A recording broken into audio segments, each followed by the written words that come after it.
Doctor Biju Ramesh, ഉഷയെപ്പോലുള്ളവർ പറയുന്നത് കേരളത്തിലെ ഘടകത്തിലെ AIADMK നേരിടുന്ന പ്രതിസന്ധി പോലും ഒരു ഉദാഹരണമാണ്. ഇവിടെയുള്ള ആളുകൾ തന്നെ ഇവിടുത്തെ AIADMKയുടെ പോക്കിൽ അതൃപ്തരായി DMKയിലേക്കും മറ്റും മാറുന്ന ഒരു അവസ്ഥയുണ്ട്. ഇത്തരം കാര്യങ്ങൾ ഉണ്ടായിരിക്കുന്നത് വർഷികലെ പോലുള്ള ആളുകൾ നേതൃത്വത്തിലേക്ക് വന്നാൽ സംഭവിക്കുക. അതുകൊണ്ട് കേരളത്തെ പാഠമാക്കിയെങ്കിലും ശശികല ഇനി നേതൃത്വത്തിലേക്ക് വരരുത്. അതിൻ്റെ ഒരു മാതൃകയായി വേണമെങ്കിൽ ഇപ്പോൾ ഈ കോയമ്പത്തൂരിലും തിരുച്ചിറപ്പള്ളിയിലുമൊക്കെ ഉണ്ടാകുന്ന മറീന ബീച്ച് മോഡൽ പ്രക്ഷോഭത്തിൻ്റെ ഒരു ഒരുക്കം ചൂണ്ടിക്കാട്ടാവുന്നതാണ്. ബിജു രമേശ്,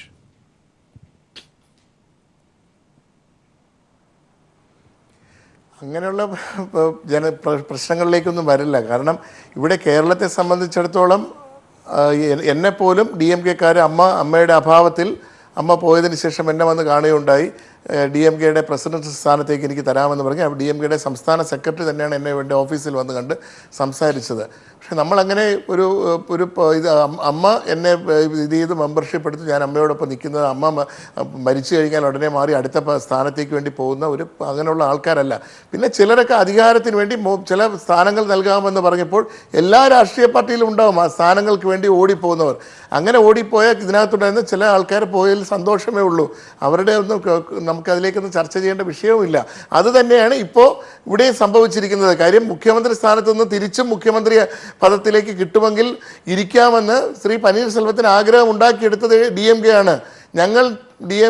താങ്കളെ പിന്തുണയ്ക്കാം എന്ന ഒരു പ്രഖ്യാപനമാണ് അവർക്ക് നൽകിയ പിന്തുണയാണ്. ഈ 2 ദിവസം മുമ്പ് രാത്രി 9 മണി കഴിഞ്ഞപ്പോൾ ശ്രീ പനീർസെൽവത്തിനുണ്ടായ പെട്ടെന്നുണ്ടായ ബോധോദയം. നേരെ അമ്മയുടെ സ്മൃതി മണ്ഡപത്തിൽ വരുന്നു, നാടകീയ രംഗങ്ങൾ അരങ്ങേറുന്നു. അതിനു മുമ്പ് BJPയുടെ ചെറിയ പിന്തുണ ഉണ്ടായിരുന്നു എന്നാണ് ഒരു സംശയം എല്ലാവരും പറയുന്ന കാര്യം.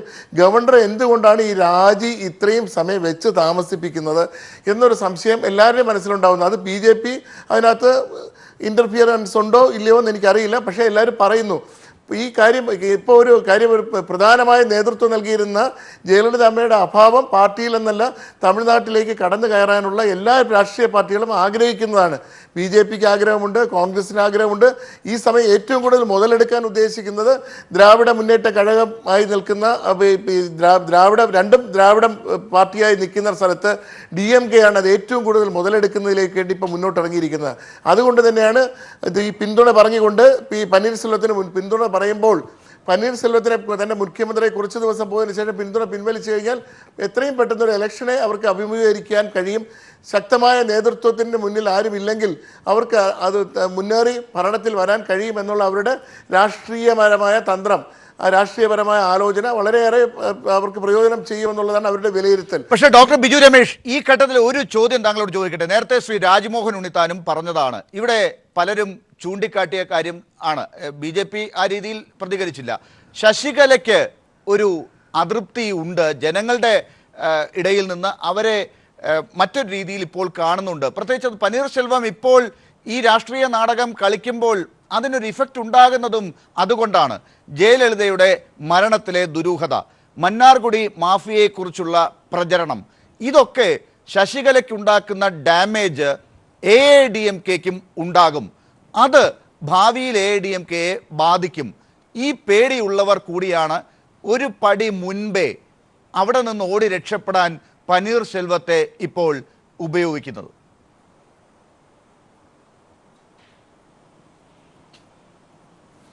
ഈ രീതിയിലുള്ള സ്കാൻഡലുകൾ ഉണ്ടായിക്കഴിഞ്ഞാൽ സ്വാഭാവികമായിട്ട് അത് ഡാമേജ് ചെയ്യും. ഇല്ലയെന്നൊന്നും ഞാൻ പറയുന്നില്ല.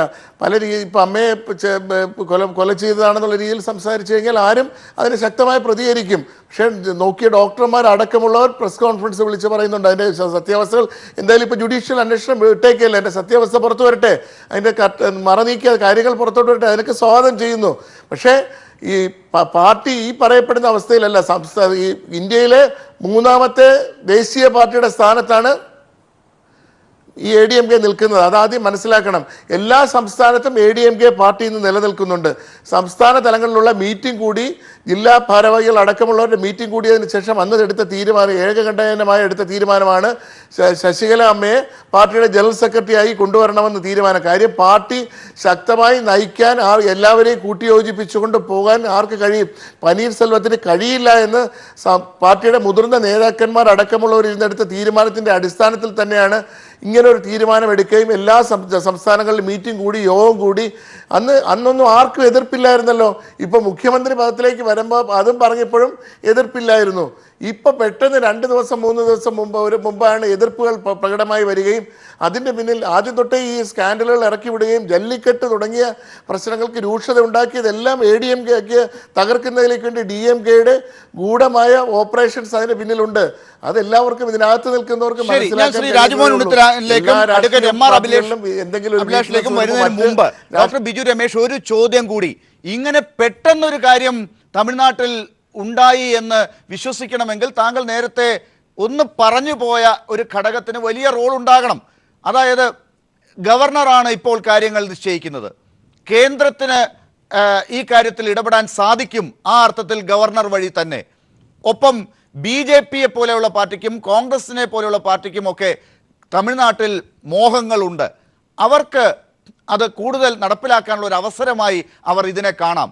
അതിന് കൂടുതൽ സാധ്യതയുള്ളത് ഇപ്പോൾ ആരുടെ ഇടപെടലിനാണ്? കോൺഗ്രസിനാണോ BJPക്കാണോ?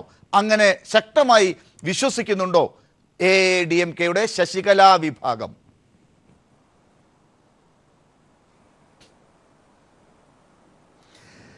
ഇപ്പോൾ അതിനകത്ത് കോൺഗ്രസ് അതിനകത്തുള്ള ഇടപെടലുള്ളതായിട്ട് തോന്നില്ല.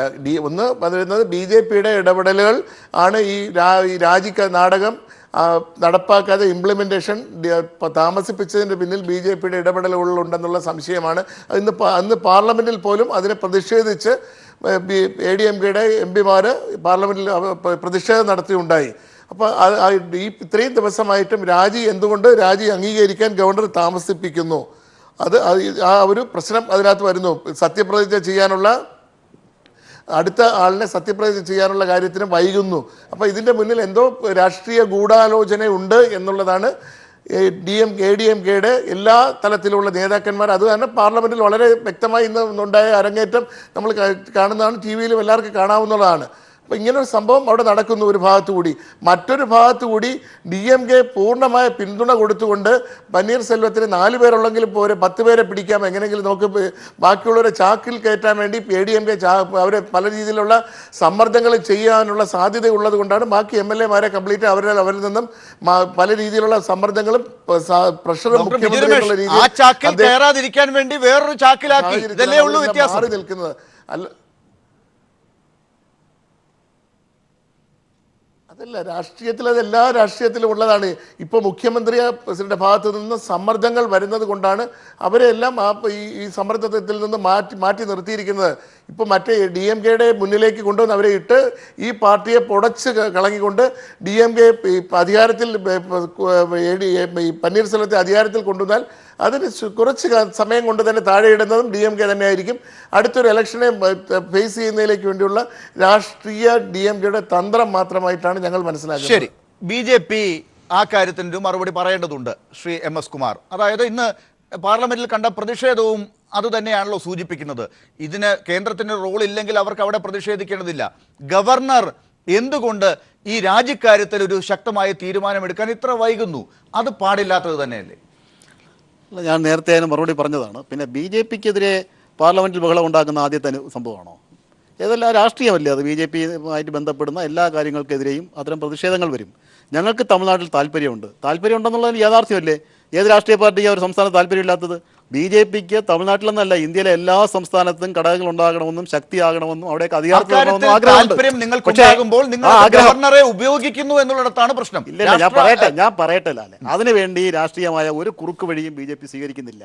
തമിഴകം കഴിഞ്ഞ 50 വർഷമായി ദ്രാവിഡ രാഷ്ട്രീയത്തിൽ മാത്രം ചുറ്റിക്കറങ്ങി നിൽക്കുന്നതിൻ്റെ ദുരനുഭവങ്ങളാണ് ഇപ്പോൾ ഉണ്ടായിരിക്കുന്നത്. ദേശീയ രാഷ്ട്രീയ പാർട്ടികൾ തമിഴ്നാട്ടിലേക്ക് കടന്നു വരണം, തമിഴ്നാട്ടിൽ ശക്തി പ്രാപിക്കണം എന്നുള്ളതാണ് BJPയുടെ എക്കാലത്തെ ആഗ്രഹവും അഭിപ്രായം. അതിനുവേണ്ടി ഞങ്ങൾ ശ്രമിക്കും. അത് ജനങ്ങളെ വിശ്വാസത്തിലെടുത്തുകൊണ്ട് ജനങ്ങളെ സംഘടിപ്പിച്ചുകൊണ്ടാണ്, അല്ലാതെ കിട്ടുന്ന കുറുക്ക് വഴിയിൽ കൂടി കടന്നുകൊണ്ടല്ല. അത് BJPയുടെ നയവുമല്ല.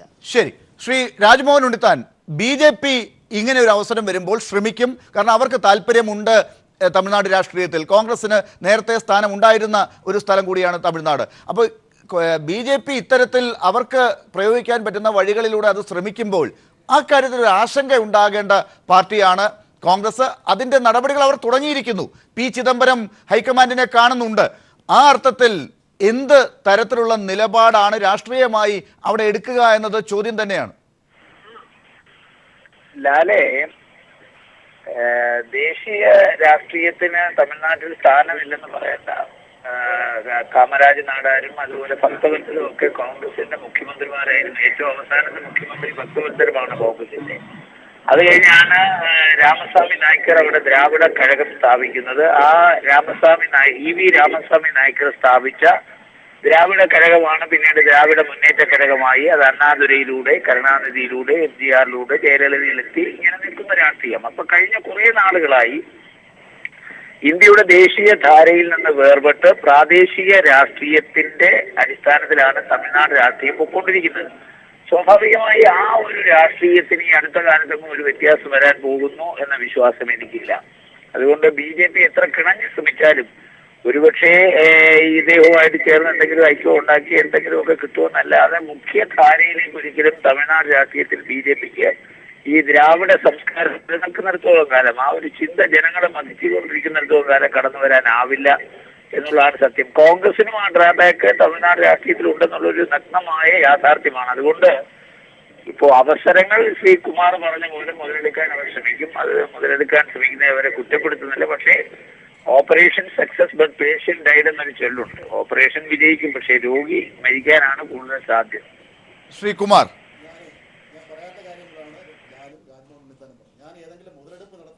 കയറുമെന്ന് പറഞ്ഞില്ല. ഞാൻ ആവർത്തിച്ച് പറയുന്നു, BJPക്ക് എല്ലാ സംസ്ഥാനത്തും രാഷ്ട്രീയ താല്പര്യങ്ങളുണ്ട്. അത് ജനങ്ങളുടെ ഇടയിൽ ജനങ്ങളെ സംഘടിപ്പിച്ചുകൊണ്ടും ജനങ്ങളിൽ സ്വാധീനം ഉറപ്പിച്ചുകൊണ്ടും വേണം. അല്ലാതെ ഇങ്ങനെയുള്ള അവസരങ്ങളിൽ കൂടി നുഴഞ്ഞു കയറി മുതലെടുത്തുകൊണ്ടല്ല.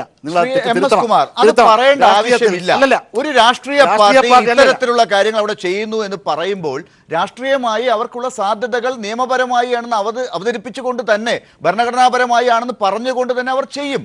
അതിനെയാണ് രാഷ്ട്രീയം എന്ന് പറയുന്നത്. BJP അത് ചെയ്തിട്ടുണ്ട്. നിങ്ങൾ അങ്ങനെ ഒന്നും അതിനെ സമർത്ഥിക്കാൻ ശ്രമിക്കും. BJP എന്താണ് അരുണാചൽ പ്രദേശിൽ ചെയ്തത്? BJP ഇപ്പൊ അരുണാചൽ പ്രദേശാണോ നമ്മൾ ചർച്ച ചെയ്യേണ്ടത്? അരുണാചൽ പ്രദേശിൽ മാത്രം നിങ്ങൾ അത് ചെയ്യില്ലേ? അല്ല, അതിപ്പോ ചർച്ചയുടെ 5 മിനിറ്റ് കൊണ്ട് പറഞ്ഞു തീർക്കാൻ കഴിയുന്ന കാര്യമാണെങ്കിൽ നമുക്ക് അത് തുടങ്ങാം. 10 മിനിറ്റ് അങ്ങ് ഇരിക്കുകയാണെങ്കിൽ അത് ഞാൻ പറയാൻ സമ്മതിക്കാം.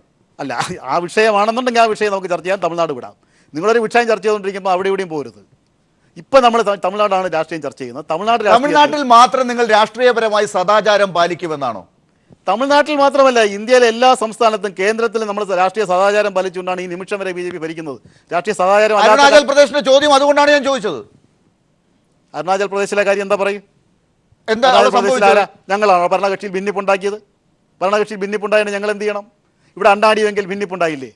അതിന് BJPക്ക് എന്താ ഉത്തരവാദിത്വം ഉള്ളത്? ആ പാർട്ടിയിൽ നിന്ന് ആളുകൾ, ജനങ്ങൾ ജയിച്ചു വന്നത്, റെപ്രസെന്റേറ്റീവ്സ് വന്നത് കോൺഗ്രസ് പാർട്ടിയിൽ നിന്നാണെന്ന് മനസ്സിലാക്കിയ നിങ്ങൾ അവർ ഒറ്റയടിക്ക് എല്ലാവരും കൂടി മാറി BJPയിലേക്ക് വരുമ്പോൾ നിങ്ങൾ പറയണമായിരുന്നു, ഇത് രാഷ്ട്രീയ സദാചാരമല്ല, ഞങ്ങൾ എങ്ങനെ ചെയ്യുന്നവരല്ല, ഞങ്ങൾ ജനങ്ങളുടെ ഇടയിൽ പ്രവർത്തിച്ച് അവരെ മനസ്സ് മാറ്റി അവരിൽ നിന്ന് വോട്ട് വാങ്ങി തന്നെ വരുന്നവരാണെന്ന് അങ്ങ് ഇപ്പോൾ പറഞ്ഞതുപോലെ പറയണമായിരുന്നു. ഞാൻ അങ്ങനെയല്ലല്ലോ. ഇപ്പൊ അണ്ണാടിയെങ്കിൽ 100-100 MLA മാറി ഞങ്ങൾ BJPയിൽ ചേരാൻ ആഗ്രഹിക്കുന്നു പറഞ്ഞു വന്നാൽ നിങ്ങൾ ആരും വരണമെന്ന് പറയുമോ? ഞങ്ങൾ അത് MLA മാരാണെങ്കിൽ വരുന്നത് സദാചാര ലംഘനം തന്നെയാണ്. അങ്ങനെയല്ല. അങ്ങനെ വരാൻ പറയുന്നത് അങ്ങനെ 3-2 ആകെ അംഗസംഖ്യയുടെ 1/3 MLA മാറുമ്പോൾ കൂറുമാറ്റം പോലും അല്ലെന്ന് ഭരണഘടന തന്നെ പറയുന്നില്ലേ?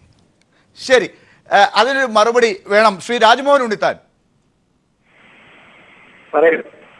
ഈ പറഞ്ഞ കാര്യത്തിൽ അരുണാചൽ പ്രദേശിൽ കാണിച്ച സദാചാര പ്രശ്നമല്ല എന്ന് പറയുന്ന BJP ഇത്തരത്തിലുള്ള രാഷ്ട്രീയം ഉപയോഗിക്കും എന്ന് അങ്ങ് പറഞ്ഞപ്പോൾ ഞാൻ ഈ പറഞ്ഞ അർത്ഥത്തിലുള്ള അരുണാചൽ പ്രദേശ് കോട്ട് ചെയ്യേണ്ട എന്ന ശ്രീ MS കുമാറിന്റെ ഭാഗത്തെ അങ്ങ് എങ്ങനെയാണ് കാണുക?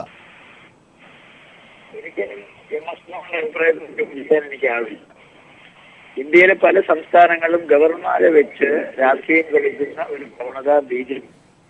ഉത്തരാഖണ്ഡ് നമുക്കറിയാമല്ലോ. ഉത്തരാഖണ്ഡിൽ ഹരീഷ് റാവത്തിന് നേരിടുന്ന ഗവൺമെന്റിനെ 2 പ്രാവശ്യമാണ് കോടതി വിധിയുടെ അടിസ്ഥാനത്തിൽ അദ്ദേഹം മടങ്ങി വന്ന മുഖ്യമന്ത്രി സ്ഥാനത്തിരിക്കുന്നതും തെരഞ്ഞെടുപ്പിനെ നേരിടുന്നതും. അത് തന്നെ മറ്റേ ലാല് പറഞ്ഞ കാര്യത്തോട് ഞാൻ പൂർണ്ണമായി യോജിക്കുകയാണ്. ജനങ്ങളെ ഇപ്പൊ പറയുമ്പോൾ തെരഞ്ഞെടുപ്പിലൂടെ BJPക്ക് ജനങ്ങളോട് പറയാനുള്ള പറഞ്ഞ് തെരഞ്ഞെടുപ്പിലൂടെ വോട്ടെടുപ്പിലൂടെ അധികാരത്തിൽ വരാനല്ല, കുറുക്കു വഴികളിലൂടെ അധികാരത്തിൽ വരാൻ പല സംസ്ഥാനങ്ങളും ശ്രമിച്ചിട്ടുണ്ട്. അതിന്റെ അവസാനത്തെ ഉദാഹരണമാണ് ഇപ്പൊ തമിഴ്നാട്ടിൽ നമ്മൾ കണ്ടുകൊണ്ടിരിക്കുന്നത്. കാരണം ഗവർണറെ മുമ്പിൽ നമ്മളിപ്പോ രാഷ്ട്രീയ സദാചാരത്തെ കുറിച്ചും അതുപോലെ തന്നെ രാഷ്ട്രീയ ധാർമ്മികതയെ കുറിച്ച് സംസാരിക്കുന്നു. അതിനൊക്കെ അതീതമാണ് ഭരണഘടനാ സ്ഥാപനങ്ങൾ പ്രവർത്തിക്കേണ്ടത്. ഭരണഘടനാ സ്ഥാപനങ്ങൾ പ്രവർത്തിക്കേണ്ടത് ധാർമ്മികതയുടെ പേരിലാണോ? അവിടെ നിയമം മാത്രമേ അവിടെ മുമ്പിലുള്ളൂ. അവർ ഭരണഘടനയെ അനുശാസിക്കുന്ന രീതിയിൽ കാര്യങ്ങൾ ചെയ്യണം. അങ്ങനെ ചെയ്യുന്നുണ്ടോ തമിഴ്നാട് ഗവർണർ എന്ന് ചോദിച്ചാൽ ഇല്ല എന്ന് പറയാം. ശരി, അത് വ്യക്തമാണ് ഉത്തരം. അങ്ങ് യാത്രയിൽ കൂടി ആയതുകൊണ്ടാണ് ശബ്ദത്തിൽ ചെറിയ തടസ്സങ്ങൾ. ഒരു ചോദ്യം, പഴയ ആന്ധ്രാപ്രദേശിൽ NT രാമറാവുവിന്റെ കാലത്ത് മറ്റേ ഗവർണർ രാംലാലിനെ വെച്ച കളികളൊക്കെ നമ്മളിപ്പോൾ ചർച്ച ചെയ്യണോ? ആ ഒരു ദിശാസൂചിക ഗവർണർക്ക് ലഭിച്ചതിന് ശേഷമാണ് അദ്ദേഹം ലാൻഡ് ചെയ്തത്. ലാൻഡ് ചെയ്ത് കഴിഞ്ഞ് ടെലിഫോൺ ലൈനിൽ പ്രശ്നമുണ്ട്, അത് യാത്രയിലാണ്. അഡ്വക്കേറ്റ് MR അഭിലാഷ്, ഇപ്പോൾ MS കുമാറും ശ്രീ രാജ്മോഹൻ ഉണ്ണിത്താനും തമ്മിൽ പറഞ്ഞ ആ രാഷ്ട്രീയം ഇന്ത്യയിൽ നമ്മൾ കണ്ട് ശീലിച്ചത് തന്നെയാണ്. ജുഡീഷ്യറി അതിനകത്ത് ഇടപെടുന്നത് നമ്മൾ കണ്ടിട്ടുണ്ട്. തമിഴ്നാട്ടിലെ ഈ സാഹചര്യം, ഗവർണറുടെ പദവി ഉപയോഗപ്പെടുത്തുന്ന ഈ രാഷ്ട്രീയം ഇത്തരത്തിൽ ആദ്യത്തെ സംഭവം അല്ലാത്ത നിലയ്ക്ക് ഇവിടെ അത് ദുരുപയോഗം ചെയ്യപ്പെടുന്നു എന്നാണോ കാണേണ്ടത്? അതോ ഭരണഘടനാപരമായി അനുവദനീയമായ സമയങ്ങളൊക്കെ പാലിച്ചുകൊണ്ടുള്ള ഗവർണറുടെ ഇടപെടലുകളിലുള്ള ഒരു രാഷ്ട്രീയ പ്രക്രിയ മുന്നോട്ട് പോകുന്നു എന്നേ കാണേണ്ടതുള്ളൂ?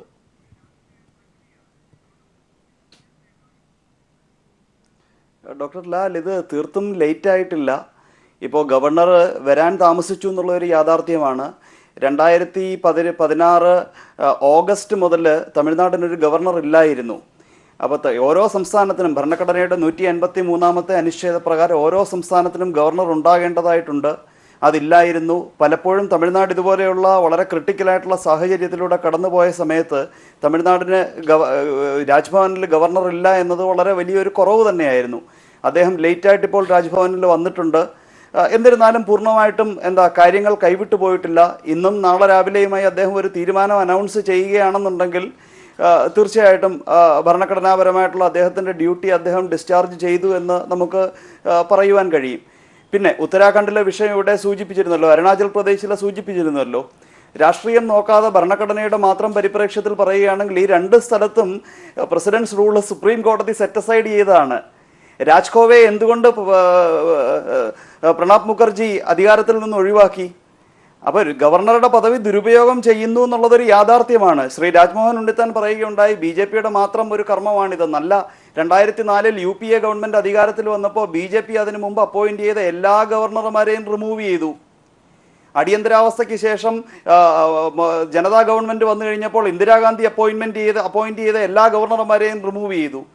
പിന്നീട് ഇന്ദിരാഗാന്ധി അധികാരത്തിൽ വന്നപ്പോൾ മൊറാർജി ദേശായി ഗവൺമെൻറ് അപ്പോയിന്റ് ചെയ്ത എല്ലാ ഗവർണർമാരെയും റിമൂവ് ചെയ്തു. അപ്പോൾ ഗവർണർമാരെ വെച്ച് രാഷ്ട്രീയ കളി കളിക്കുക എന്നുള്ളത് ദൗർഭാഗ്യകരമായ ഒരു യാഥാർത്ഥ്യമാണ്. 1952 മുതൽ നാം ഇത് കണ്ടുവരുന്നതാണ്. അപ്പോൾ ഇപ്പം ചെയ്യേണ്ടതായിട്ടുള്ളത് depoliticisation of governor's office. Punchhi commission 2010 recommend ചെയ്തിട്ടുണ്ട്. ഭരണഘടനയുടെ 156-ാം അനുച്ഛേദം അമെൻഡ് ചെയ്യുക, ഭേദഗതി ചെയ്തിട്ട് 5 വർഷത്തെ ഫിക്സ്ഡ് ആയിട്ടുള്ള ടേം ഗവർണർക്ക് കൊടുക്കുക. ഇപ്പോൾ ഗവർണർ അധികാരത്തിലിരിക്കുന്നത് പ്രസിഡന്റിന്റെ പൊളിറ്റിക്കൽ പ്ലഷർ കൊണ്ടാണ്. ഏത് നിമിഷവും ഗവർണറെ തിരിച്ചു വിളിക്കാം എന്നുള്ള ഒരു ഭീതിയോടുകൂടിയാണ് രാജ്ഭവനിൽ ഇരിക്കുന്നത്. സമയത്തിന്റെ പരിമിതി ഉള്ളതുകൊണ്ട് അഡ്വക്കേറ്റ് MR അഭിലാഷ് ഒന്ന് ഇടപെടുകയാണ്. ശ്രീമതി ഉഷ, ഈ പറഞ്ഞ അർത്ഥത്തിലുള്ള ഗവർണറുടെ ഒരു റോൾ ആണ് വഹിക്കേണ്ടതെങ്കിൽ ഗവർണർ നാളേക്ക് മുമ്പ് ഒരു ഉത്തരം പറയേണ്ടതുണ്ട്. അങ്ങനെയാണെങ്കിൽ അക്കാര്യത്തിൽ എന്തുത്തരമാണ് തമിഴ്നാടിൻ്റെ ഗവർണർ വിദ്യാസാഗർ റാവു കൊടുക്കുക എന്നുള്ളത് ഒന്ന് ആലോചിച്ചാൽ ഭരണഘടനാപരമായി ചെയ്യേണ്ടത്, ഇന്നിപ്പോൾ ശശികല 130 MLA-മാർ തന്നോടൊപ്പം ഉണ്ട് എന്നുള്ളതിൻ്റെ രേഖകൾ കൈമാറിയിട്ടുണ്ട് ഗവർണറെ കണ്ടപ്പോൾ. അത് മനസ്സിലാക്കി ഗവർണർ എന്താണ് ചെയ്യേണ്ടത്? ഗവർണറും ഒരു മനുഷ്യൻ തന്നെയാണ്.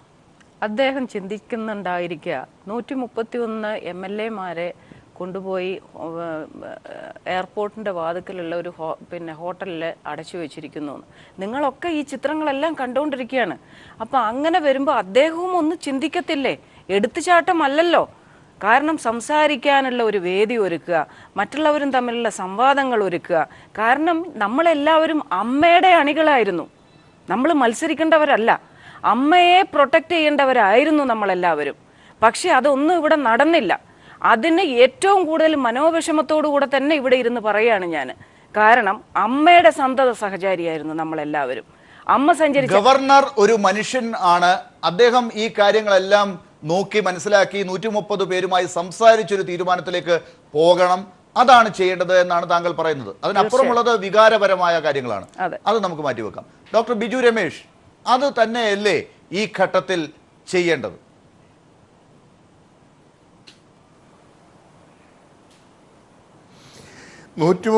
MLA ഒപ്പിട്ട് ഈ ശശികലാമ്മയ്ക്ക് പൂർണ്ണമായ പിന്തുണ പറഞ്ഞുകൊണ്ടുള്ള പേപ്പറാണ് ഇതെന്നിപ്പോൾ ഗവർണറുടെ കയ്യിലേക്ക് കൈമാറിയത്. 130 MLA നേരിട്ട് ഗവർണർക്ക് വിളിച്ച് സംസാരിക്കുന്നതിന് യാതൊരു പ്രശ്നവുമില്ല. ഏത് സമയത്ത് ഗവർണർ ആവശ്യപ്പെട്ടാലും 130 MLA ഹാജരാവും. 100% പിന്തുണ പറഞ്ഞുകൊണ്ട് തന്നെയാണ് ഇവരിയ്ക്കുന്നത്. അതിലൊന്നും യാതൊരു മാറ്റവുമില്ല. മറിച്ചിടാമെന്നുള്ള വ്യാമോഹമായി DMK-ക്കാരും കുറച്ച് BJP-യുടെ അവർ അതിനകത്ത് കടന്നുകൂടാനുള്ള ശ്രമവും നടത്തുന്നുണ്ട്. ഇത് രണ്ടും കൂടി നടക്കുന്നതിന് വേണ്ടി വന്നിരുന്ന പലരും സംസാരിക്കും. അതിലൊന്നും യാതൊരു പ്രസക്തി ഉണ്ടാകാൻ പോകുന്നില്ല. നാളെ നമുക്ക് കാണാൻ പോകുന്ന പൂരമല്ലേ, ഉറപ്പായിട്ട് ശശികലാമ്മ തന്നെ മുഖ്യമന്ത്രി സ്ഥാനത്തേക്ക് ഉള്ള തീരുമാനം വരും. BJP അതിനകത്ത് ഗവർണർക്ക് സമ്മർദ്ദം ചെലുത്തുന്നുണ്ടെങ്കിൽ പോലും നിയമത്തിൻ്റെ ഇതിൽ 130 MLA ഉറച്ചു നിൽക്കുന്നിടത്തോളം കാലം ശശികലാമ്മ തന്നെ മുഖ്യമന്ത്രി സ്ഥാനത്തേക്ക് വരുമെന്ന കാര്യത്തിൽ യാതൊരു സംശയവുമില്ല. അതാണ് വരാൻ പോകുന്നത്, നമുക്ക് കാണാം. ശ്രീമതി ഉഷ, BJP-യുടെയോ DMK-യുടെയോ ചില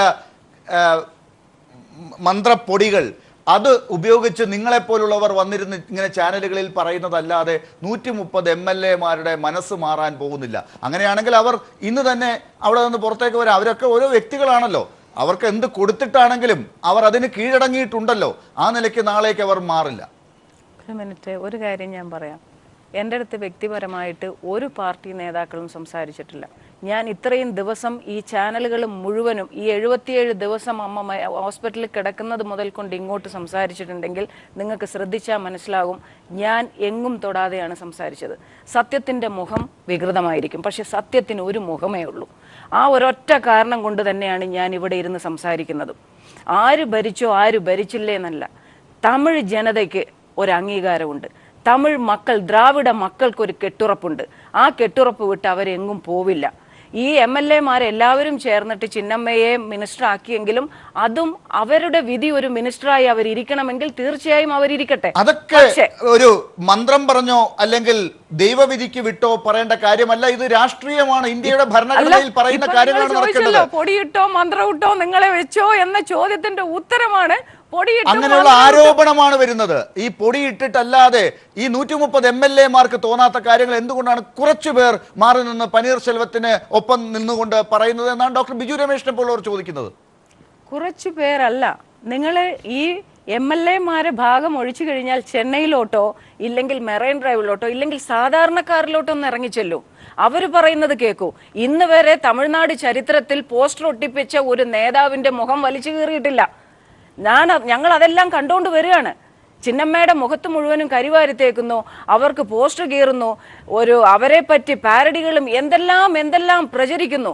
ഇതിന്റെ അർത്ഥങ്ങളാണ് നമ്മൾ നോക്കേണ്ടത്. ഡോക്ടർ ബിജു രമേശ്, ഇതൊക്കെ ചെയ്യുന്നത് DMK-ക്കാരും ഈ പറയുന്ന BJP-ക്കാരുമാണോ തമിഴ്നാട്ടിൽ ചെയ്യുന്നത്?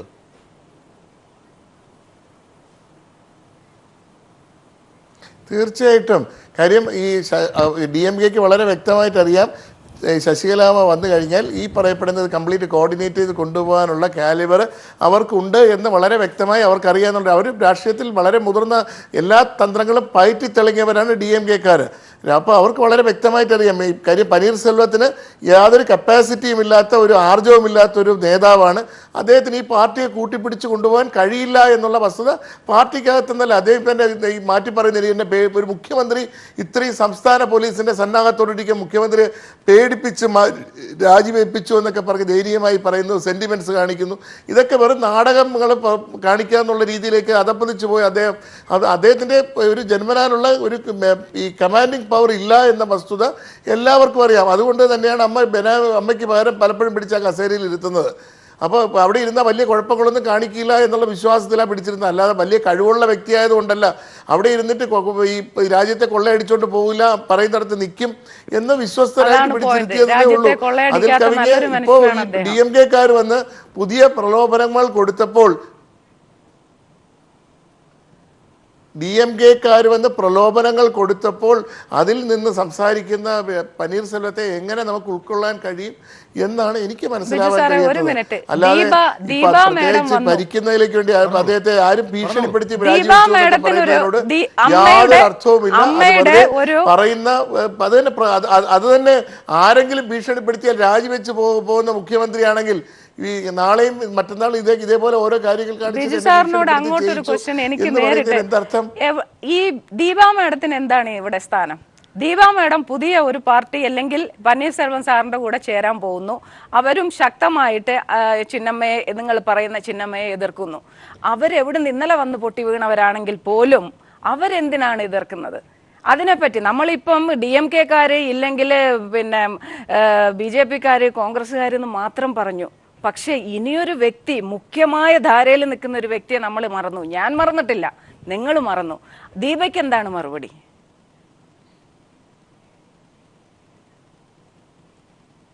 ഈ ദീപ ആരാ? പാർട്ടിയുടെ എന്താ സംസ്ഥാന സെക്രട്ടറി അല്ല, സെക്രട്ടറി ആയിരുന്നോ അല്ലെ ഏതെങ്കിലും സംസ്ഥാന ഡിസ്ട്രിക്റ്റിന്റെ ചാർജ് ഉണ്ടായിരുന്നോ? ഒന്നുമില്ല. ചുമ്മാ ഞാൻ പോയി കഴിഞ്ഞാൽ എൻ്റെ ബന്ധുക്കളെന്ന് പറഞ്ഞാൽ എൻ്റെ അനന്തരവന്മാരും അനന്തരവളന്മാരും ഒക്കെ വന്ന് നിന്നിട്ട് അതിൻ്റെ രാഷ്ട്രീയ അവകാശങ്ങൾ ചോദിക്കുന്നത് അത് ഒരു ശരിയായ ഒരു ഇത് കഴിവല്ല. അങ്ങനെ അവർ കഴിവുണ്ടെങ്കിൽ അവർ ഇതിനുമ്പ് അമ്മ ജീവിച്ചിരുന്നപ്പോൾ ഈ പറയപ്പെടുന്ന ദീപയൊന്നും ഒരു ഫ്രണ്ട് നിലയിൽ കൊണ്ടുവന്നിട്ടില്ല. അങ്ങനെ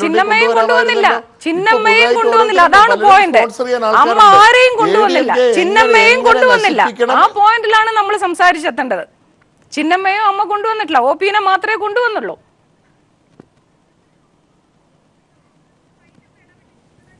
പക്ഷേ ഇവിടുത്തെ പാർട്ടിയുടെ മുതിർന്ന നേതാക്കന്മാരടക്കം നിങ്ങളടക്കം നിങ്ങളടക്കം രമേശ് സാറിന് ഒരു കാര്യം, ഞാൻ സാറെന്ന് വിളിച്ച് എന്നേക്കാൾ പ്രായക്കുറവുള്ള ഞാൻ ബിജു രമേശ് സാറിന് വിളിക്കുന്നത് 40 ദിവസം നിങ്ങൾക്ക് വേണ്ടി വോട്ടിന് വേണ്ടി നടന്ന ഒരു വ്യക്തി ആയതുകൊണ്ടാണ്, നിങ്ങൾക്കൊരു വ്യക്തിത്വം ഉള്ളത് കൊണ്ടാണ് ഞാൻ പറയുന്നത്. ഒരു കാര്യം വളരെ വ്യക്തമായി ഞാൻ നിങ്ങളോട് പറയാം. എന്തായാലും നമുക്ക് അതിനുള്ള സമയമില്ല. ഇതാണ് നമുക്ക് തമിഴ്നാട്ടിലെ നിരത്തുകളിലും കാണാൻ സാധിക്കുന്നത്. ഈ അടി എവിടെ ചെന്ന് നിൽക്കും? പനീർശെൽവവും ശശികലയും തമ്മിലുള്ള ഈ പോരാട്ടം പുറമേ നിന്നുകൊണ്ട്, അണിയറയിൽ നിന്നുകൊണ്ട് ചരട് വലിക്കുന്നവർ എവിടെ വരെ കൊണ്ടുപോകും? അതാണ് വരും ദിവസങ്ങളിൽ കാണുന്ന കാഴ്ച. കാത്തിരിക്കാം. വളരെ നന്ദി ചർച്ചയിൽ പങ്കെടുത്തതിന് doctor Biju Ramesh, Shrimati Usha, Shri Rajmohan Unnithan, Shri MS Kumar, advocate Abhilash. News and views അവസാനിക്കുന്നു. നമസ്കാരം.